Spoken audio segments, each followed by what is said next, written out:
The courtroom buzzed with low chatter as the cameras came to life. Every episode of Judge Judy began the same way, a bailiff's voice, the scrape of chairs, and that familiar music. But today, the air felt different. The crew sensed it. The audience sensed it. Even the temperature seemed to drop when she walked in. Karen Westfield was the kind of woman who could turn a neighbor's barbecue into a lawsuit. Mid-40s, polished and self-assured to the point of arrogance, she strutted into the courtroom as if it belonged to her. Her designer handbag swung like a weapon of status. Her lips were pressed into a smirk, the kind that told everyone she had already decided she was right. She had been on Judge Judy before twice, in fact. Both times she'd walked out victorious. But this case was different. This time she wasn't dealing with an ex-boyfriend or a landlord. She was suing a small business owner, a quiet man named Marcus Chen, who ran a tiny bakery called Sweet Haven just outside Los Angeles. Marcus looked nothing like her. He wore a simple button-up shirt, sleeves rolled neatly to his elbows, and his hands, though clean, bore faint traces of flour. His face carried both exhaustion and quiet dignity.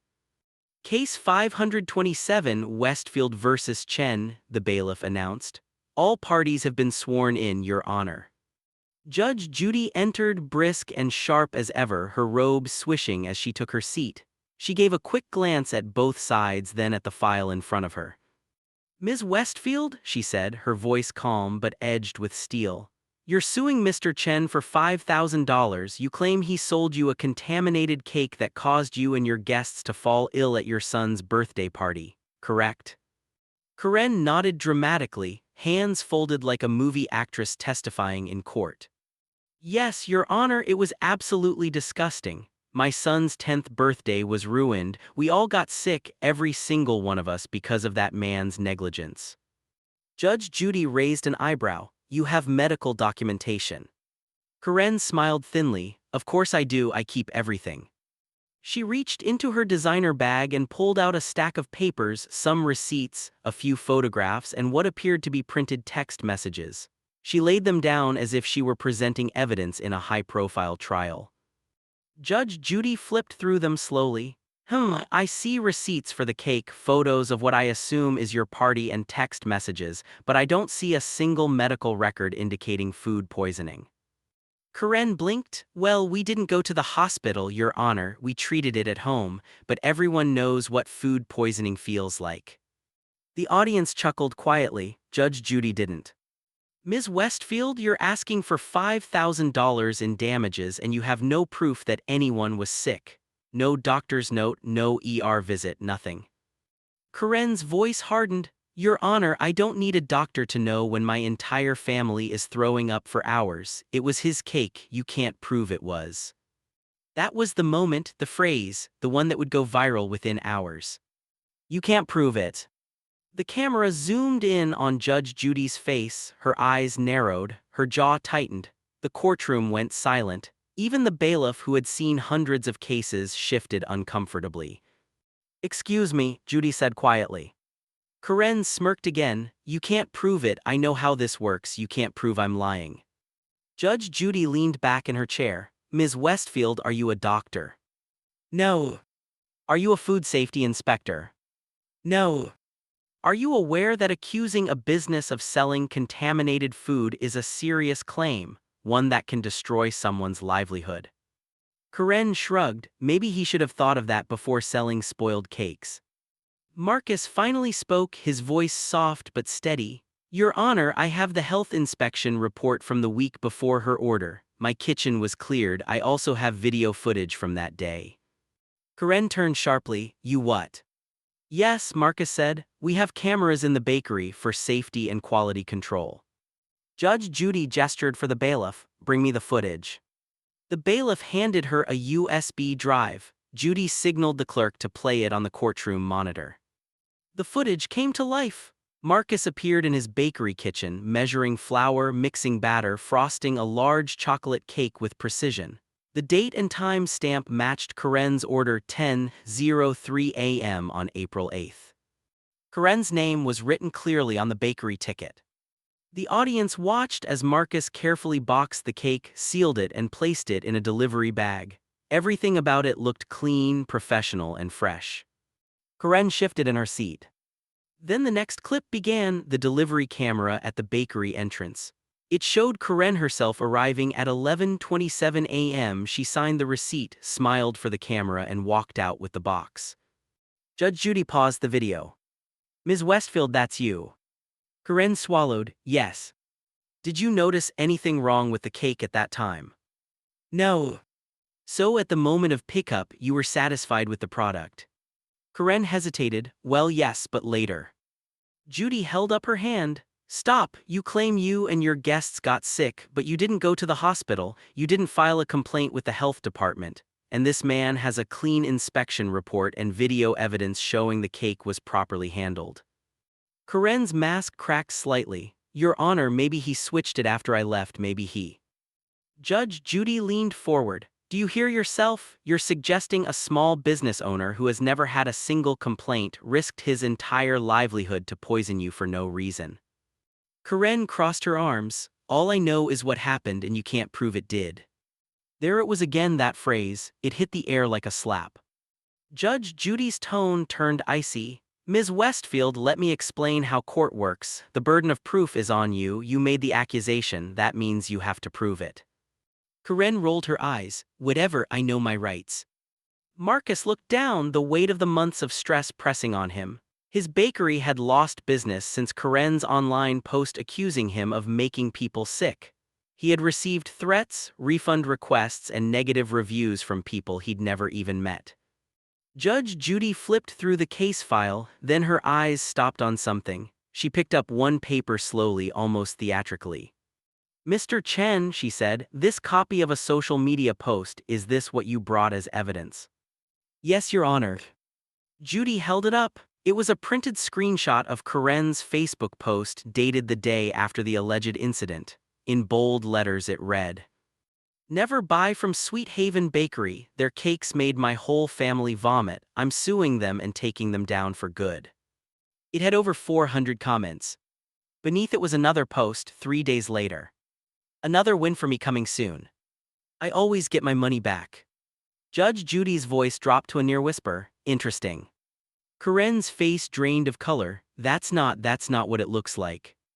"Oh, I think it is exactly what it looks like," Judy replied. "You've made a pattern of targeting small business owners with false claims. You sue, you settle, you collect, isn't that right?" Karen stammered. "No, those were legitimate." Judge Judy raised a hand, silencing her. "I have records of 2 prior civil cases in which you were the plaintiff, both dismissed with prejudice, both against small service providers. This isn't your first rodeo." The audience gasped. Cameras zoomed in. Karen's composure shattered completely. "You can't prove that I did anything wrong." Judge Judy smiled coldly. "Oh, but I can and I will." Marcus sat frozen, watching as years of quiet suffering started to unravel in front of him, the lies, the damage, the fear, all coming undone. Judge Judy turned to him. "Mr. Chen, did your business suffer after her post?" "Yes, Your Honor, we lost almost 60% of our sales that month." "Do you have documentation of your revenue before and after the post?" "Yes." He handed over the papers. Judge Judy scanned them. "Well, Ms. Westfield, congratulations," Judy said dryly. "You've just handed me proof of defamation and business damages." Karen's mouth fell open. "What, you can't?" "Oh, I can," Judy interrupted. "You came here thinking you could manipulate this court, but what you did was confess, on camera, that you destroyed a man's reputation without a shred of evidence. That's not how this courtroom works." The audience erupted in murmurs. The bailiff had to quiet them down. Judge Judy leaned back, eyes glinting. "This isn't over. I'm going to make sure justice is served, and fast." Karen sat speechless, her hands trembling slightly as Judge Judy stacked the papers neatly in front of her. The cameras zoomed in on her expression: confusion, fear, disbelief. For the first time, the woman who thought she could outsmart everyone looked small. Judge Judy turned to Marcus. "Mr. Chen, I want you to stay right where you are. We're going to continue this in a moment." Then she looked back at Karen, her tone razor-sharp. "And as for you, Ms. Westfield, you might want to sit down, because I have a few more documents you haven't seen yet." The camera faded out. And across the world, millions of viewers would soon see what Judge Judy pulled out next, the one paper that would change everything. The cameras rolled back in as the bailiff called for order. The audience could feel it, something big was coming. Judge Judy's expression hadn't softened one bit since the break. Her posture was sharp, her eyes locked on the papers in front of her like a hawk circling prey. Karen Westfield sat nervously at the plaintiff's podium, arms folded tight, pretending confidence she no longer felt. Her earlier arrogance had melted into a twitchy silence. Marcus Chen sat quietly across from her, hands clasped, his calm demeanor now mixed with curiosity and a faint glimmer of hope. Judge Judy tapped the paper in her hand. "Ms. Westfield," she began, "you said earlier, quote, 'You can't prove I'm lying, is that correct?'" Karen hesitated. "Yes, I said that." "Well," Judy said, holding up the paper, "it seems the universe just decided to prove it for me." The audience leaned forward. You could hear the sound of someone's bracelet jingling in the tension. Judy unfolded the paper slowly as if savoring every second. "This," she said, "is a certified copy of a public complaint filed against you with the Los Angeles County Consumer Affairs Office, dated March 2023, 1 year before this case." Karen's eyes flickered with panic. That's not relevant." "Oh, it's very relevant," Judy interrupted. "The complaint alleges that you attempted to extort a hair salon in downtown LA by claiming their products burned your scalp and threatening to sue unless they paid you $3,000. The audience gasped. Karen's face flushed red. "That's not true, they were rude to me, that's all." Judge Judy didn't blink. "That case was dismissed because, according to the report, the salon had video evidence showing you applying your own chemical treatment after leaving the shop. Sound familiar?" Karen opened her mouth, then closed it again. Marcus sat frozen, eyes wide. He hadn't known about this, but it explained everything. Judy continued, flipping through more pages. "And here's another one, a pet grooming service in Burbank last December. You claimed they injured your dog. They too had video evidence proving otherwise. You demanded a refund, left a series of 1-star reviews and hinted you see them in court. That case too was dismissed." Karen's voice cracked. "That doesn't prove anything, I'm the victim here." Judge Judy's tone turned icy. "No ma'am, you are not the victim, you are the problem." A sharp silence fell over the courtroom. Judy picked up another page, the one she'd been waiting for. "And this," she said, "is the paper you should have prayed I'd never find." She held it up to the light, the courtroom cameras zoomed in.